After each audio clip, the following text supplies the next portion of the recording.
It's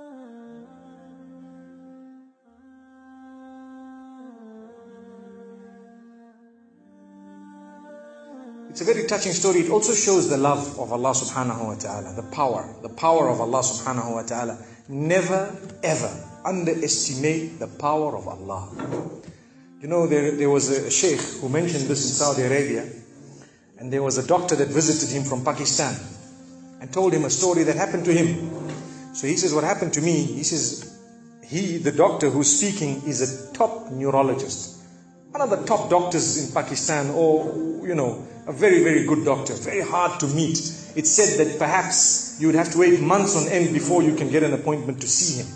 So what happened is, he says, I was flying from one city to another, a very busy man, flying quite often within the country and perhaps even outside. And he says, suddenly the clouds built up. Huge clouds, and the lightning started striking, and it started pouring, and there was lots of turbulence, and one of the engines was struck and it was damaged. So we had to land.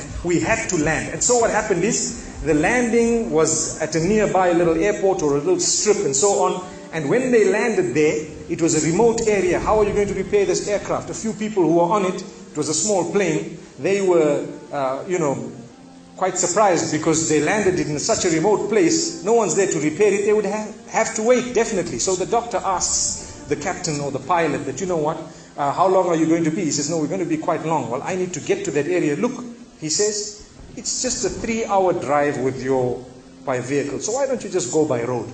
And you know, you can go there and get there. He says, okay, good idea, because this is going to take long. So he decides to go on one of the tri-shows, you know, in Pakistan, one of the areas, wherever it was, and he jumped in. And as they started progressing, the clouds built again.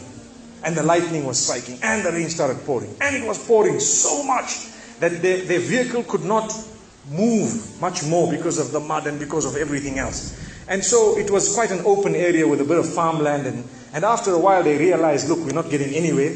There's a little house here. Why don't we just go there? We can read our salah. Perhaps we can, see, have a bit of a meal or whatever else.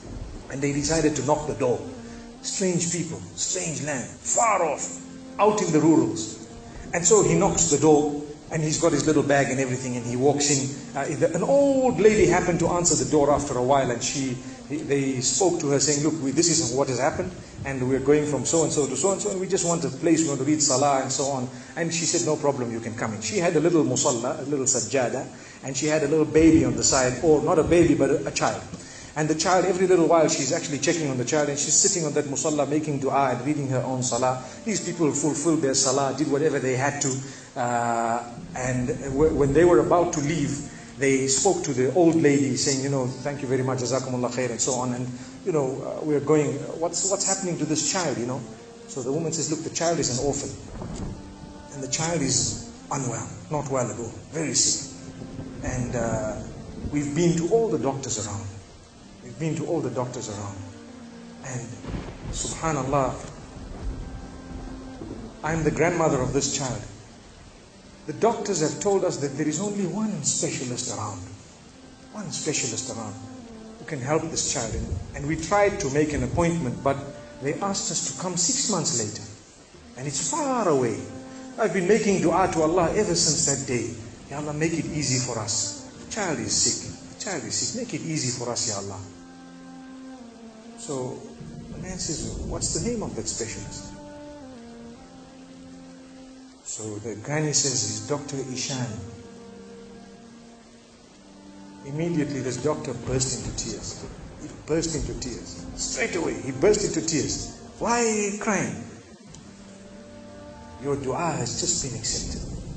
For your dua, the thunder came, the lightning came, the engine struck, we came down, we came on the road, the rain came again and stopped us and so on. And do you know what?